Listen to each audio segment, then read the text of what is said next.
자, 그러면 결론, 이재명 민주당은 뭐냐면 부동산 늪에서 벗어나야 돼.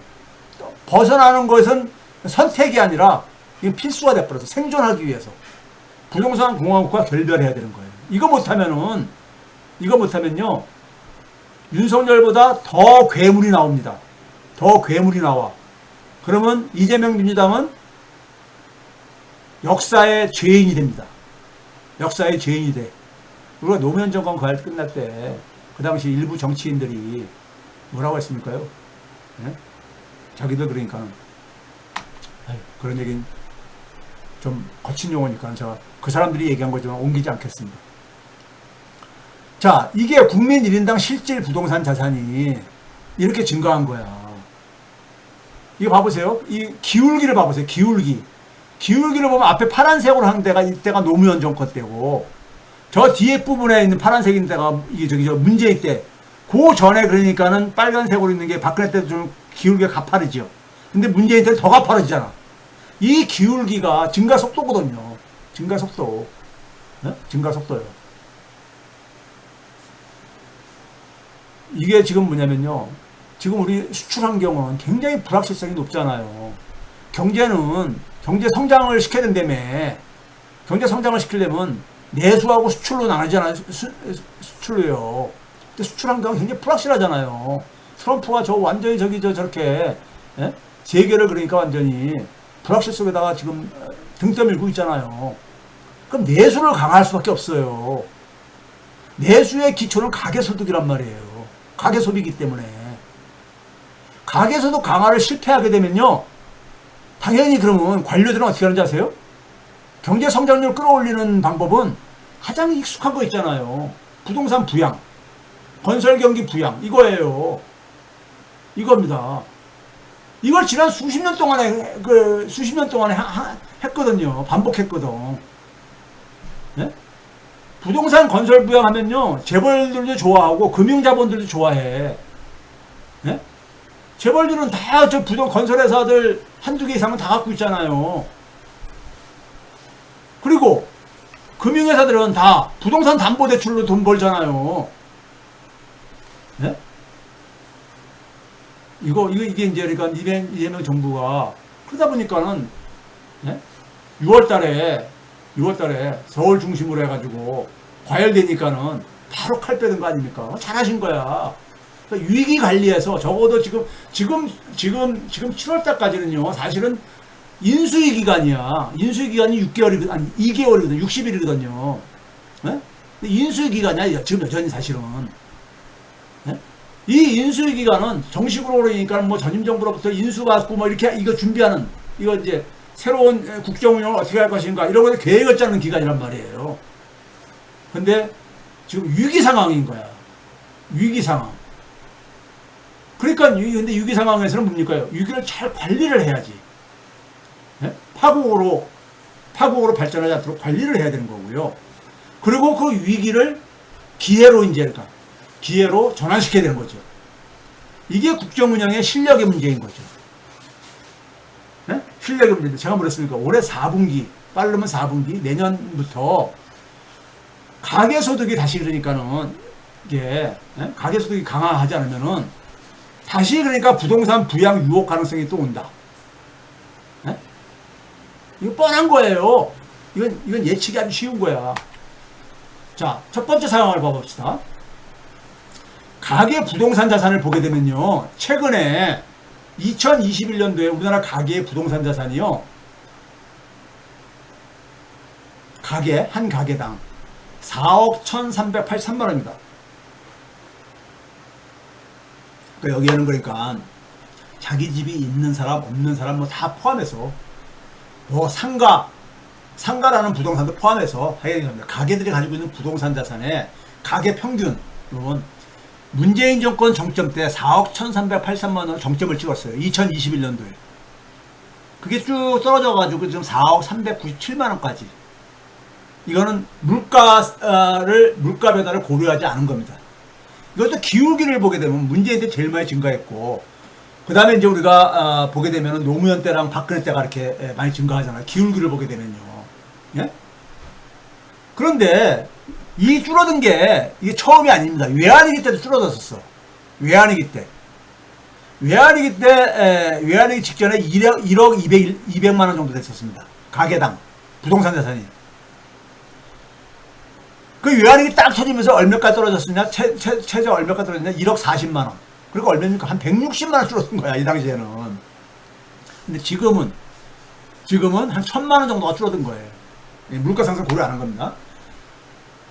그 다음에 이거 봐보세요. 최근에는 그러니까는 실질 부동산 자산으로 보게 되면요. 가게만의 실질 부동산 자산을 보게 되면, 실질로 보게 되면은 어느 정도가 줄어든 겁니까? 한 5천만 원 정도 줄어든 거예요. 2021년 대비로 해가지고.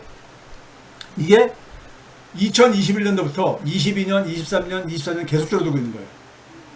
3년간. 가계의 부동산 자산 가치가 줄어들고 있는 거라고요. 실질적인 자산으로. 한 5천만 원 줄어든 거야. 가계 평균. 네? 가계 평균이요. 외환위기 때는 4년간 이게 후퇴했었습니다. 4년간 후퇴하다가 결국은 이제 그러니까는 어떻게 했습니까? 모피아들이 건설 경기 부양. 여러분들 그 당시에 많은 규제들 막 해주면서 네? 그 당시에 김대중 정권 마지막에 부동산 세제를 그러니까 혜택 주고 막 그러면서 그때 부동산 투기했던 사람들 많이 돈 벌고 그랬었어요.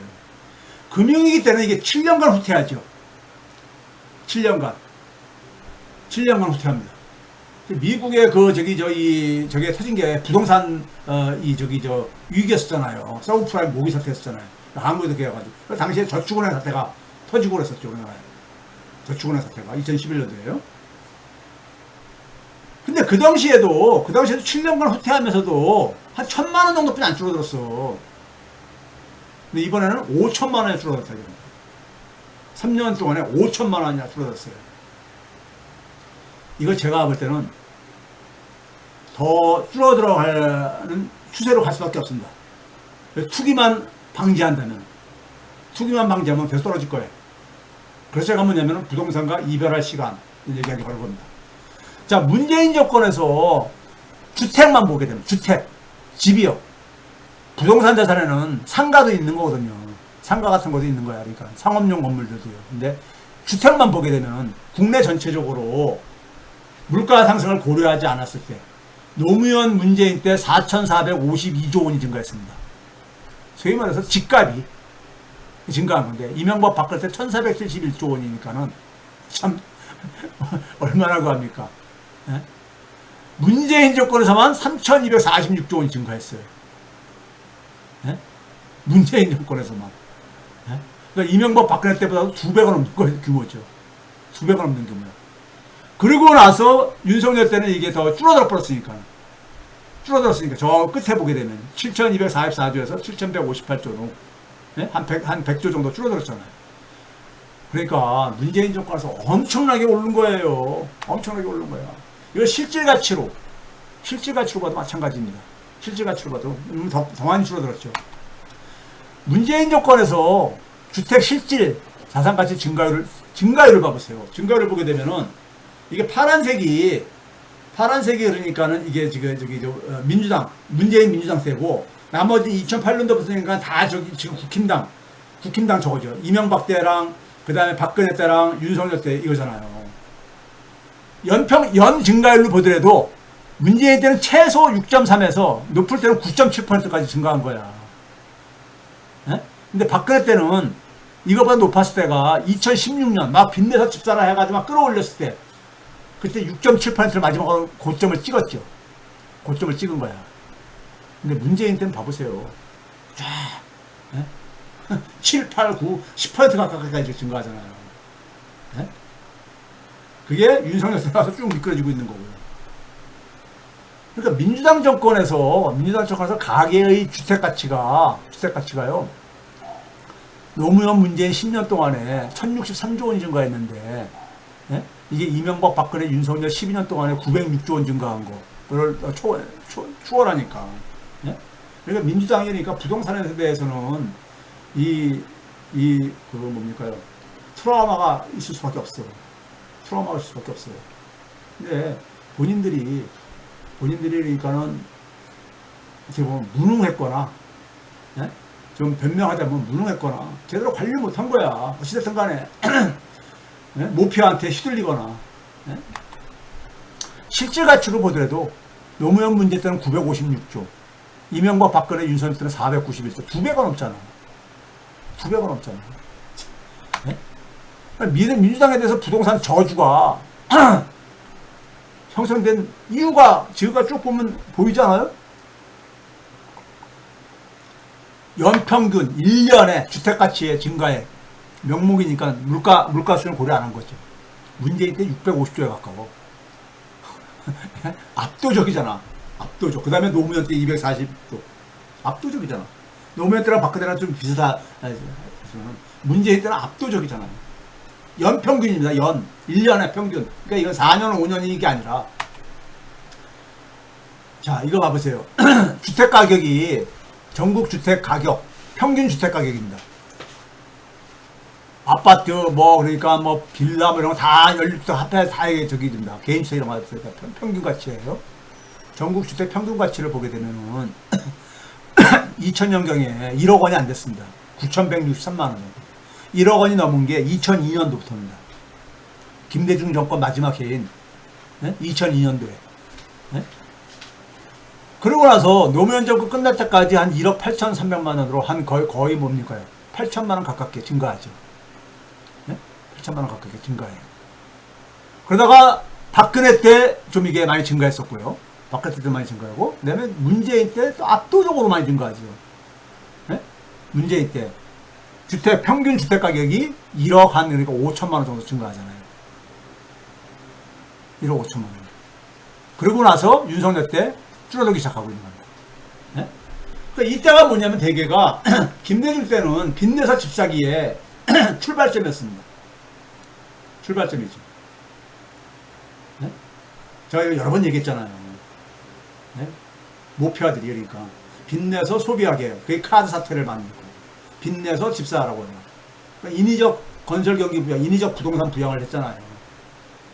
그리고 노무현과 문재인 때는 되게 우리가 민주당 지지층들이 되게 뭐라고 우리가 이것을 가지고 방어 논리를 피냐면은 세계가 유동성이 넘쳐났었다. 돈들이 그러니까 너무 넘쳐났었다. 이 얘기를 하죠. 맞는 얘기입니다. 맞는 얘기야. 그런데 세계에 넘쳐나더라도요. 그 상승 정도는 그러니까 우리가 특히 뭐냐면은 노무현 때는 글로벌 유동성, 세계 유동성이 많이 영향을 미쳤어요. 근데 문재인 때는 국제적인 그 자금의 대출이 많이 줄어들어요. 과거 금융위기 때 대통령 뒤었어가지고 국내 신용을 제대로 관리하지 못한 거야. 문재인 때는 국내 신용을. 그러니까 되게 이게 뭐냐면은 집값이라는 것은 정부가 정책적으로 집에 부동산에 투기해 이런 정책적으로 신호를 보내거나 아니면 뭐냐면 돈이 많이 풀리거나 하면은 대출을 많이 받을 수 있고 돈을 많이 풀리게 하면 가격은 뛸 수밖에 없는 거예요. 뛸 수밖에 없는 거야. 그 시기에 그 정책과 그런 시기 때 되게 주택 가격이 폭등을 했어요. 실제로. 자, 그런데 문제는 뭐냐면 윤석열 때 와가지고 실질 주택 가격으로 보게 되면은 2021년도에 3억 7천 한 600만 원으로 고점을 찍고 나서 3억 1,470만 원까지 한 6천만 원이 실질 가치로 한 6천만 원 이상이 줄어들었다 이겁니다. 이게 부동산 구조조정이 본격화된 거예요. 본격화된 거야. 그 가계부채를 다시 동원하지 않는 한에 있어서는 부동산 구조조정은 계속 지속될 수밖에 없다. 저는 이렇게 봐요. 그 이유가 뒤에서 제가 설명을 드릴게요. 자, 이거 봐보세요. 용도별로 보게 되면요. 가게가 그러니까는 주거 건물, 주택 같은 경우죠. 하고 비주거 건물로 이렇게 나눠서 보게 되면은 좀 약간은 좀 재밌는 게 나오는데,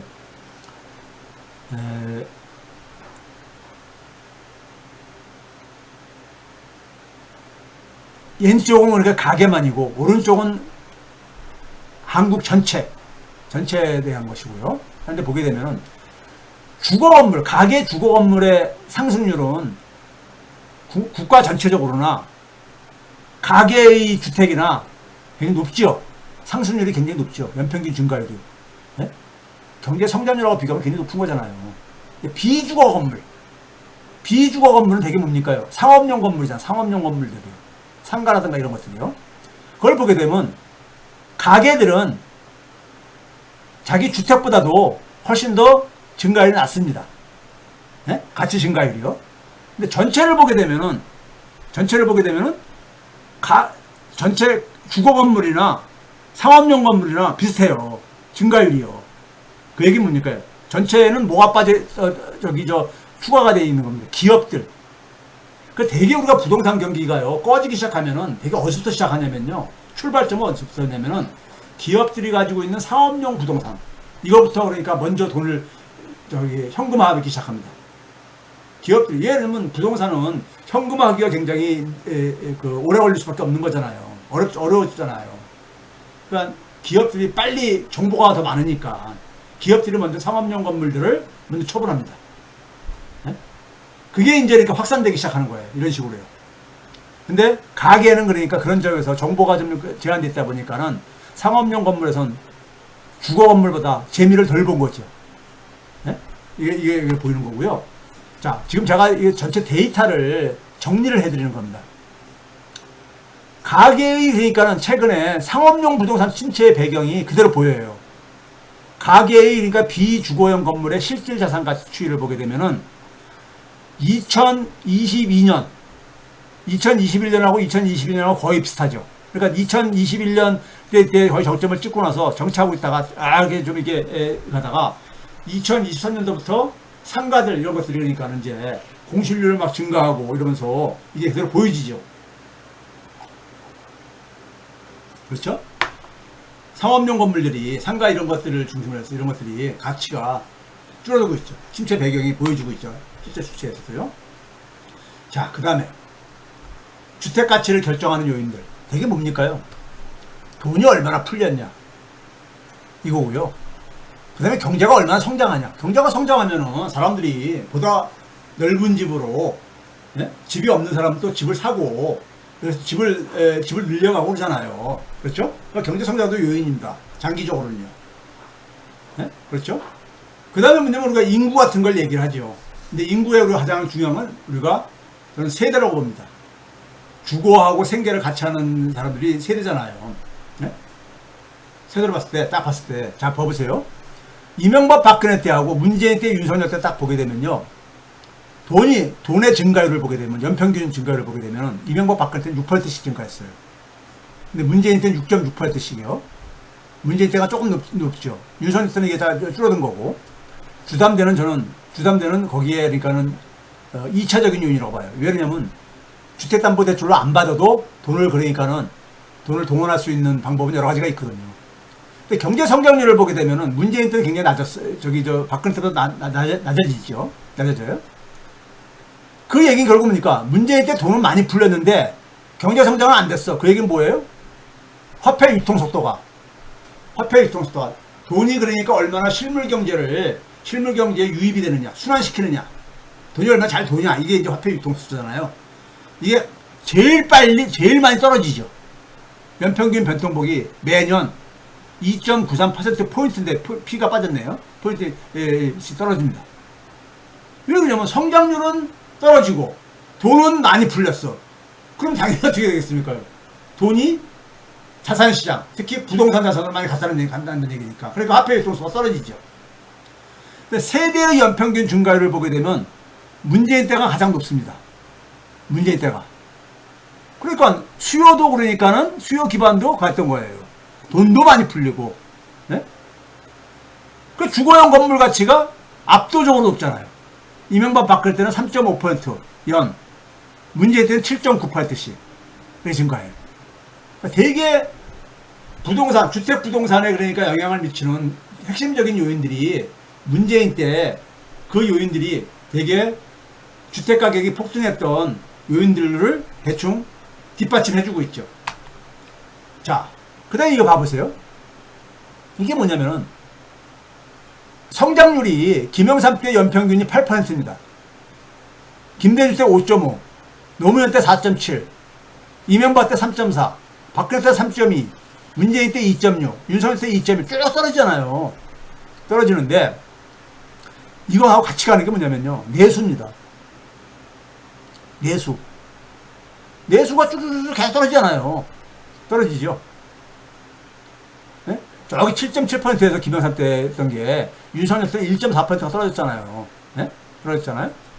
근데 문재인 때 2.4에서 1.4니까는 1%포인트나 떨어진 거잖아요. 사실이요. 그런데 성장률은요, 0.5%포인트 뿐인데 그 2배 정도가 그러니까 내수 기업은이 떨어진 거예요. 여기에 이제 주목을 해야 됩니다. 내수 기업은이 윤석열 때 더 많이 떨어졌어요. 크게. 문재인 때보다 2배 정도. 자, 그럼 가계 소비를 봐보세요. 내수의 핵심적인 가계 소비를 보게 되면요. 또 재밌는 게 가계 소비도 쭉 떨어져요. 떨어져. 김영삼 때 4%에서 4%포인트에서 성장률 8% 중에서 4% 절반을 그러니까 가계 소비가 만들었다는 얘기인 겁니다. 문재인 때는 이게 0.7%포인트까지 떨어져요. 네? 떨어져. 가서 쭉 떨어졌잖아요. 근데 윤석열 때는 1%로 이게 다시 반등을 합니다. 반등을 해. 그 얘기는 뭡니까요? 지금 뭐냐면 윤석열 때는 박근혜 때랑 거의 비슷하게 1% 정도 한 거예요. 가계 소비가.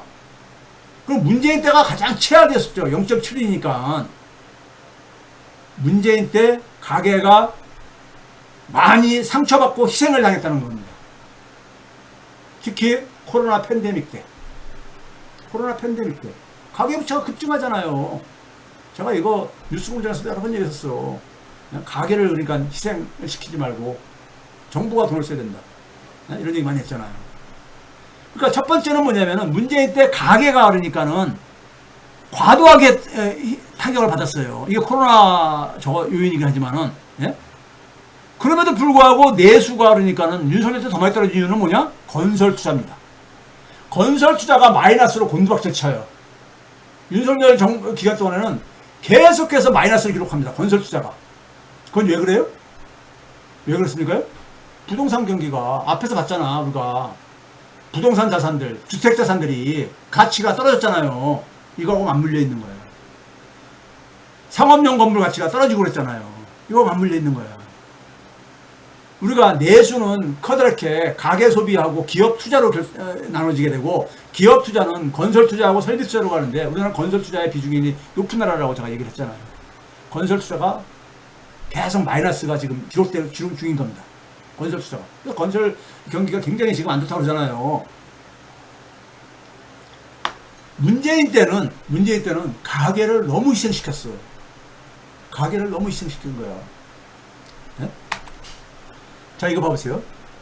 코로나 충격이 딱 일어났을 때하고 윤석열 때하고 딱 봐보세요. 실질 가처분 소득, 가계들의 가처분 소득 증가율이요, 문재인 때가 윤석열 때보다 한 3분의 1뿐이 안 됩니다. 연평균 0.4%, 여긴 0.9%가 넘잖아요. 윤석열 때는요. 파란색이. 물가 상승률을 봐보세요. 물가 상승률은 문재인 때가 4%, 3.9%, 이쪽에 3.4%. 그러니까 코로나 충격 대응에 실패한 게, 네? 그래서 가계가 파탄 난 거예요. 가계를 희생시킨 거죠. 네? 이래서 정권 재창출에 실패한 거야. 이게 보게 되면요, 계층별로 한번 봐보세요. 계층별로 보게 되면은, 네? 앞에 이게 보면 하위 20%가 이게 2012년부터 2017년 저거니까는 정확하게 박근혜 때, 그 다음에 문재인, 그 다음에 윤석열인 겁니다. 빨간색, 파란색, 검은색 이렇게 해가지고요. 보게 되면은 박근혜 때 봐보세요. 하위 20%가 15% 연평균 증가율이. 네? 그리고 밑으로 내려갈수록 소득이 높을수록 증가율이 낮잖아요. 이게 뭐 때문인지 아세요? 그 기초노령연금 지급이 큰 역할을 한 겁니다. 기초노령연금이. 근데 문재인 때 봐보세요. 완전히 역진적이잖아. 하위 20%는 1.2%씩. 상위 10%는 8.3%씩 거예요. 이거 지난번에 미국의 바이든 민주당이 실패한 거를 우리가 얘기했는데, 그때랑 너무 비슷하지 않아요? 예? 박근혜 때는 트럼프, 문재인 때는 바이든, 이거 너무 비슷하지 않냐고요. 예? 이게 윤석열 부상의 배경이야. 윤석열을 부상시킨. 예? 경제적으로도 보게 되면은, 노인 고령층이, 예? 우리나라는 노인 빈곤율이 OECD 최고로, 높은 나라잖아요. 대개 우리가 하위 20%의 대부분은 노인층들입니다. 예? 이들이 그러니까는, 입직 역할에, 선두 역할을 하는 것도 어느 정도, 설명이 되는 거예요.